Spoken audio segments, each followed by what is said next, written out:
پندهای قند پهلو، این قسمت تقدیر. روزی از میکلانژ، پیکرتراش، نقاش و شاعر ایتالیایی پرسیدند که چطور میتواند چنین آثار زیبایی بیافریند. او در پاسخ گفت: بسیار ساده است. وقتی به یک قطعه سنگ مرمر نگاه میکنم، مجسمه را در درون آن میبینم. تنها کاری که انجام میدهم از بین بردن زوائد آن است.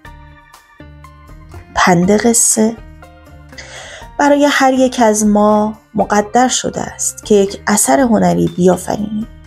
این نقطه مرکزی زندگی ماست و هر قدر هم سعی کنیم خودمان را گول بزنیم، در هر حال می‌دانیم که انجام این کار چقدر برای شادی ما اهمیت دارد. اثر هنر زندگی ما معمولاً در زیر پوشش سالها ترس، احساس گناه و بی تصمیمی مخفی مانده است. ما باید این زوائد را از بین ببریم.